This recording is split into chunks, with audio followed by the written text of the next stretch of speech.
Assalamualaikum warahmatullahi wabarakatuh. Apa kabar teman-teman? Jumpa lagi dengan channel yang keren cerdas, keren cerdas, keren cerdas.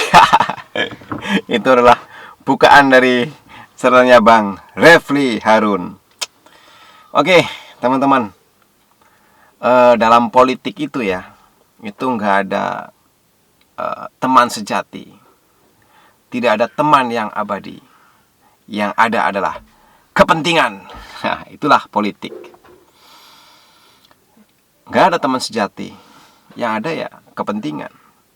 Nah, kita punya banyak contoh lah ya. Kalau contoh politik yang zaman dulu, mungkin teman-teman bisa tahu intrik-intrik politik di Romawi misalkan, mengenai tokoh yang sangat terkenal di Romawi, Julius Caesar, nah, Brutus, Cicero, nah, ada Mark Antony. Nah, itulah tokoh-tokoh politik di Romawi yang penuh dengan intrik yang busuk ya. Kalau di Indonesia juga ada contoh politik yang ya bisa buat referensi lah ya, bahwa politik itu nggak ada teman sejati, yang ada kepentingan, yaitu Pak Presiden kita Pak Jokowi dengan Pak Menhan Pak Prabowo. Ya itulah, semua orang tahu lah di Indonesia lah ya, bahwa Pak Jokowi itu dulunya wali kota, kemudian 2012 diorbitkan, kata-katanya ya, diorbitkan oleh Pak Prabowo menjadi cagup DKI Jakarta bersama dengan Pak Basuki Cahayapurnama, atau orang mengenal Ahok lah ya. Jadi Pak Prabowo lah yang sangat berjasa besar terhadap Pak Jokowi, sehingga Pak Jokowi lebih dikenal luas oleh masyarakat Indonesia karena berhasil menjadi gubernur DKI Jakarta. Dan kemudian 2014 ya kan, Pak Jokowi melawan Pak Prabowo ya, yang tadi membesarkan beliau. Itulah contoh bahwa nggak ada teman sejati. Meskipun orang itu teman dan berjasa, tapi ya politik seperti itu, dia bisa menjadi musuh kita di kemudian hari karena itu kepentingan.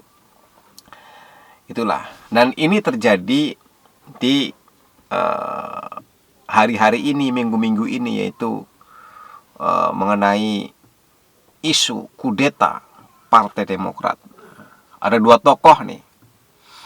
Ini termasuk perang jenderal kalau menurut saya, yaitu Susilo Bambang Yudhoyono versus Muldoko, SBY versus Muldoko. Inilah dua tokoh jenderal, mantan jenderal bintang 4. Itu loh. Jadi sekali lagi, nggak ada teman sejati, yang ada adalah kepentingan. Ya, termasuk di Demokrat ini. Kalau sekedar mengingatkan ya, bahwa begitu besar jasa Pak SBY terhadap karir militer Pak Muldoko gitu loh. Jadi dalam masa pemerintahan SBY lah, 2014 2004 sampai 2014 ya, itu karir militer Pak Muldoko naik menjadi Kasat, menjadi Panglima TNI, yaitu karena Pak SBY, jasanya Pak SBY. Bahkan teman-teman kalau boleh lihat, itu banyak foto-foto Pak Muldoko yang, mohon maaf, cium tangan Pak SBY. Ya itulah, ya karena memang Pak SBY yang besar terhadap Pak Muldoko gitu. Tapi ya itu, hari ini terjadi bahwa Pak Muldoko yang mempunyai utang jasa terhadap SBY, ternyata hari ini diduga, kita nggak tahu benar apa enggak, diduga bahwa Pak Muldoko akan mengkudeta Partai Demokrat dari tangan AHY, Agus Harimurti apa ya, Yudhoyono.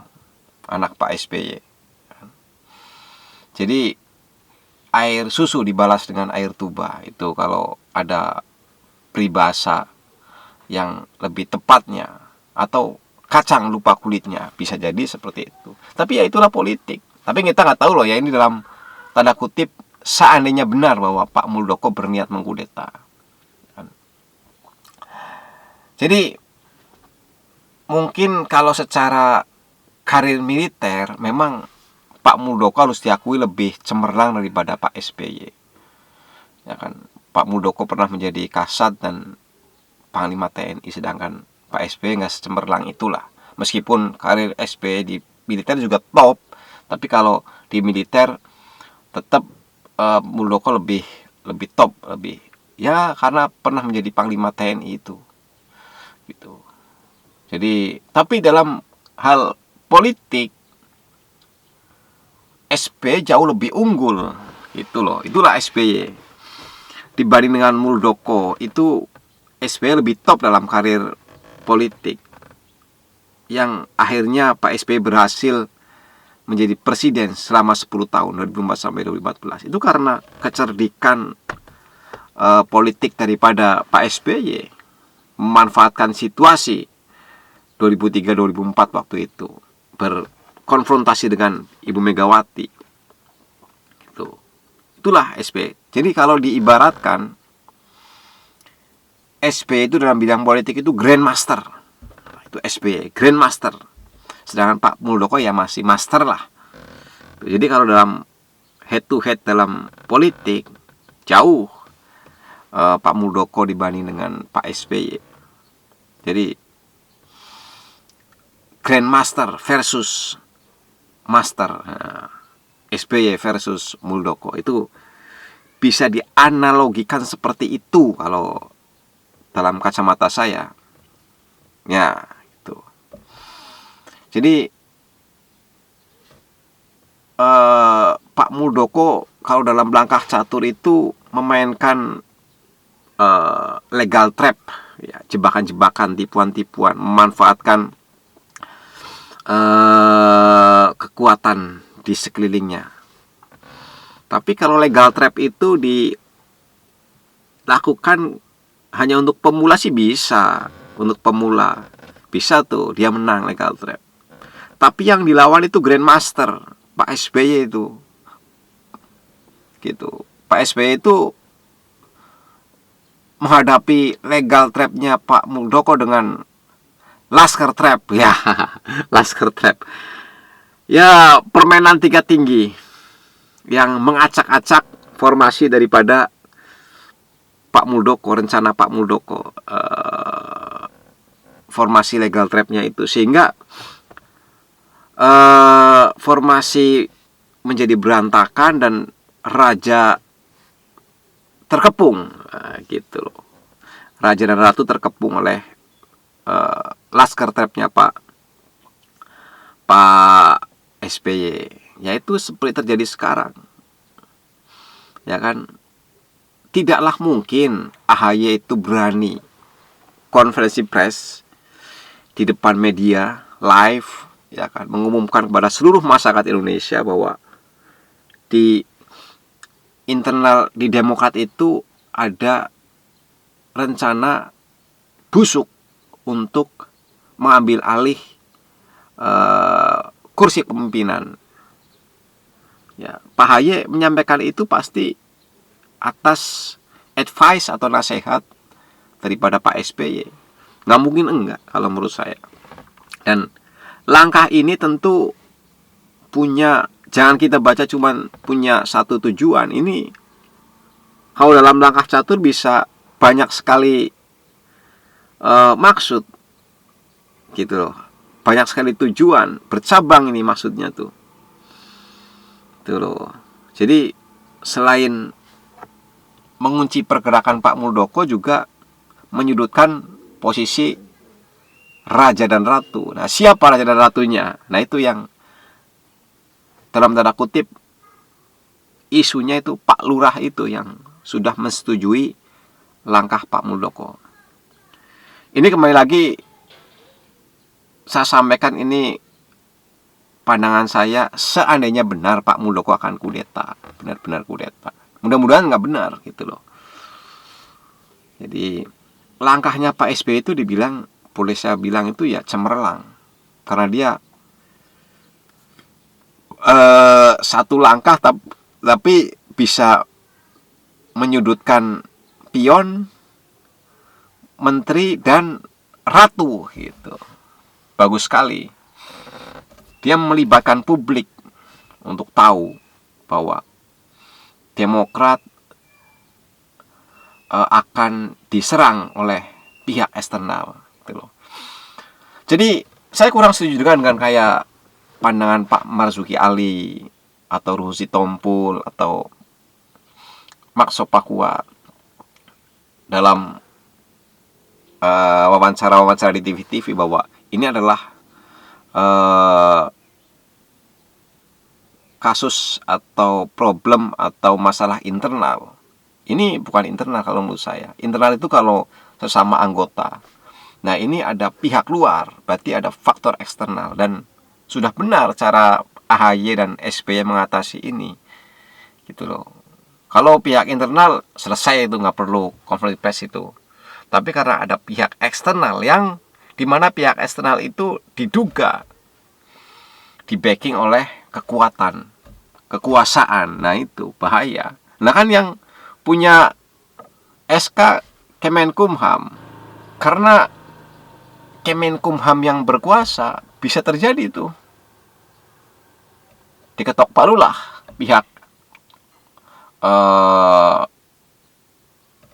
lawan AHY yang dimenangkan mendapat SK, bisa jadi. Maka itulah SBY mengantisipasi itu, mengantisipasi langkah-langkah seperti itu dengan konferensi pers. Jadi dunia politik di Indonesia menjadi heboh selama ya katakanlah seminggu ini, itu loh. Itulah politik. Sekali lagi bahwa tidak ada teman yang sejati, tidak ada teman yang abadi, yang adalah kepentingan, itu loh.